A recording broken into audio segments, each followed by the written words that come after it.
नमस्कार सांगमाने Lija Pappu blog channel को आपन को स्वागत। तो सांगमाने आज हूँ श्रावण मासर सोमवार। तो यही श्रावण मास सोमवार काउरिया भाई माने पानी ढालती। तो यही भुवनेश्वर रु टिके डिस्टेंस रे कटक रे हमर बाबा धवलेश्वर रही। तो से धवलेश्वर शैवपीठ को आम जा आज। तो सेठी केमती काउरिया भिड़ लगी सेटा मुझे आपको वीडियो देखेबी। आपड़ जदि पानी नहीं कि जाउछंती सेठी कौन सब फैसिलिटी रही सबू किसी वीडियो देखेबी। ठीक अच्छे सांग मैंने।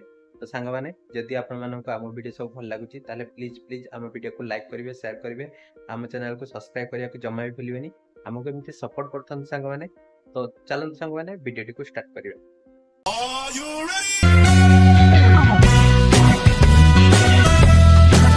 सांग मैंने आज हूँ श्रावणर सोमवार। तो यही बार में बाबा पाखे बहुत भिड़ हुए। काउरिया भाई मैंने तांकर पानी नहीं कि जाइथांती। तो आज आम जाऊँ कटक जिला स्थित महानदी कूल में बाबा धवलेश्वर पीठ को। यही पीठटी आप देखिपे महानदी क्रॉस कला बेले मो लेफ्ट साइड्रे देखा झूलापुल से बाबांकर जो रही मंदिर धवलेश्वर पीठ। तो आपण पानी नहीं कि गला बेले देखिपे काउरिया भाई मैंने पानी नहीं कि जाउचंती रास्तार। बहुत दूर दूरांतर आसचंती लोक मैंने बहुत लक्षाधिक लोक आसचंती। तो आप देखिपे रास्ता बहुत जाम थिला। आमे गाड़ी जाइलु आमे दर्शन बाबा दर्शन पर जाइचु। तो देखिपे बहुत लक्ष लक्ष भक्त मैंने आसचंती आज बाबा पाखे पानी ढालिया। किए गंगा पानी किए पैड़ किए नड़िया किए महानदी पानी नहीं ढालुचंती। तो आग को चलतु देखा केमती कौन व्यवस्था रही से केमिति भक्तों भिड़ रही सबकि देखा। ठीक अच्छे सांग मैंने।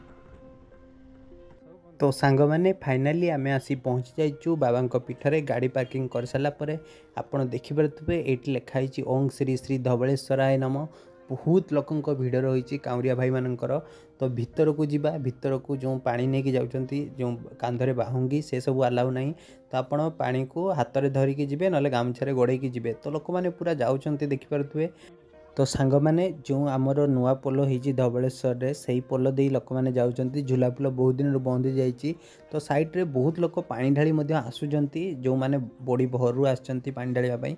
ये देखिपे लिखाई बोलबम भक्त मान को हार्दिक अभिनंदन। कई कई देखिपे ये जो तले महानदी जाइए पानी बुड़ौंती। तापर देखो पूरा जो ब्रिज है ब्रिज्र आरंभर पूरा शेष जाए पूरा भक्त मैंने लाइन ले छिड़ा होती। आमे बास बाबा दर्शन करने जाइलु से आमको एपटे पुलिस भाई मैंने छाड़ीदे। तो एपट देखिपे बाबा मंदिर दर्शन देखा पूरा। तो आम चलतु जल्दी जल्दी जावा बाबा दर्शन नवा आशीर्वाद नवा आज भली श्रावण मासर सोमवार दिन। तो भक्त मैंने देखिपे मत लगुच बाबा भक्त पूरा ये गहली लगी रही बहुत सारा भक्त देखिपे पूरा लाइन बैरिकेड दिखाई। आपड़ देखिले पूरा विश्वास करें एत भक्त आसचंती। तो आ गोटे सोमवार रही जो श्रावण मासर किंतु लोक मैंने आज प्रबल मात्रा आसचंती धवलेश्वर पीठ को। धवलेश्वर पीठर गोटे महिमा रही जोटा मुझे आपन को लिंक डिस्क्रिप्शन में देदेवी आप जानीपारे बाबा धवलेश्वर नाम रे कहीं प्रसिद्ध होते। ठीक अच्छे सांग मैंने। तो देखंतु बहुत गहली आमको जीवा रास्तार गहली पड़ता लोक मैंने पानी ढालिकी आसचंती। आउ ओटीवी वाला न्यूज समस्ते आसते ये जमती आप देखिपे। तो सांग मैंने ये गोटे इम्पोर्टाट कथा कही रखुची जो मैंने भी पानी ढालिया आसचंती प्रथमे से गोटे टिकट करने पड़ो आपन को। से टिकटा नहीं कि आपड़ जी पानी ढालिया से 3टी टिकट काउंटर रही। आपड़ टिकट काउंटर रू टिकट काटे एका थरे भी आप 10टा खंडे काटिपारे। ठीक अच्छे। तो से काटिकी आप पानी ढालिया जी। तो आम बास दर्शन करने जाइलु तो से आमको टिकट काटापी पड़ानी। तो सांग मैंने ये आम चप्पल रखी सारी गोड़ हाथ धोईलु तापर मंदिर भीतर को एंट्री करूँ। देखिपे मंदिर भीतर एंट्री करूँ देखिपे बाबांकर जो मंदिर रही शिव मंदिर। तो प्रथमे चलतु आम सिद्धि विनायक जो आमर गणेश देवता रही आशीर्वाद नहीं नवा। तापर तांकर आशीर्वाद नहीं सारा पर आम जाइलु बाबा दर्शन पाई। तो सांग मैंने देखिपे दर्शन पूर्वर जो काउरिया भाई मैंने आसी से केमती पानी ढालुचंती देखंतु।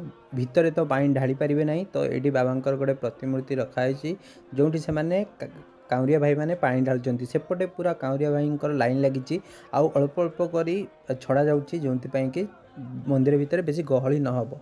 तो देखिपे बहुत जन कांवरिया भाई मैंने पूरा किए नड़िया भांगिकी जो बाबा अर्पण कर आज हूँ एमती गोटे दिन जो दिन केवल कांवरिया भाई मैंने बाबा पानी ढाली पारे नना मैंने नुहे कांवरिया भाई मैंने ही ढाली पारे तांको हाथ रे। तो देखिपे एपटे देखो बाबा मंदिर मंदिर भितर को जीवा आमे बाबा को दर्शन करवा। तो मंदिर भितर तो जो कैमेरा अलाउ नहीं तो मुझे जस्ट भितर को एंट्री करू करू आपको कैमेरा ऑफ करदेवी। तो आपण बस बाबा को दर्शन नियंतु ठीक है सांग मैंने।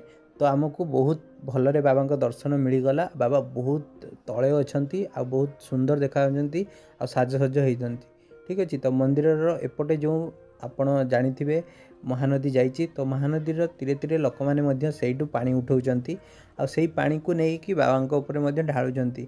तो देखिपे महानदीर कूल एठी जो बाबा मूर्ति करी नना माने पूजा करुँच को ये पानी उठेकी आपड़ जापर। तो देखंतु एटी गोटे बट गछ थिला जो लोक मैंने सब तांकर मानसिक करती से सब बांधती। तो ये बहुत कुनी कुनी जो आमर कांवरिया भाई मैंने आसचंती तो कुनी कांवरिया कहले चलो से मैंने बहुत खुशी रे आसचंती। तो एपटे देखिपे बन्या पानीटा अधिक अच्छी महानदी रे तो जोटा आप देखिपे गोलिया पानी। तो एपटे देखंतु आमर जो झूला पुल कहती सेटा हूँ झूला पुल एपटे कहीं जीवा आसवा एवं करूना बस पूजक मैंने जाती। तो देखंतु एमाने होचंती कुनी कांवरिया माने एठू पानी नेउचंती बाबा को ऊपर ढालिबे। तो से माने बहुत आनंद अछंती खुशी अछंती बाबा को दर्शन करिया पई आ तांको ऊपर पानी ढालिबा पई। तो चलतु आगो को देखिबा आगो को कौन सब होउची।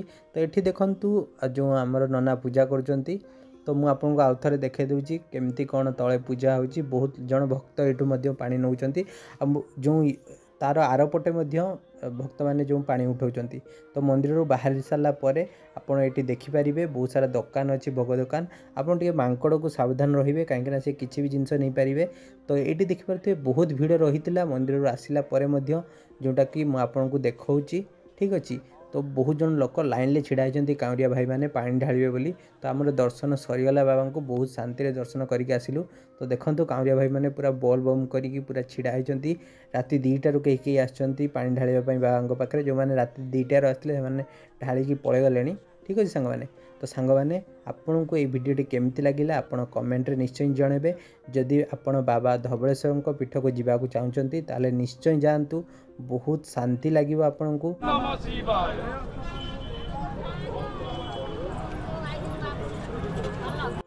तो सांग मैंने ये देखिपे आउ कि भक्त मैंने रही जो मैंने एवं जाऊँगी ये देखिपे जड़े कुनी कांवरिया भाई रही। तो एपटे देखो मुझे कही बाहुंगी भितर को अलाउ ना से जो बोलबम भक्त मैंने ये बाहुंगी को रखिकी जाऊँगी। तो सांग मैंने आपन को ये वीडियोटी केमती लगिला आपण कमेंट रे जणातु आपण वीडियोटी को लाइक करंतु शेयर करंतु आ कमेंट रे लिखंतु हर हर महादेव। धन्यवाद सांग मैंने।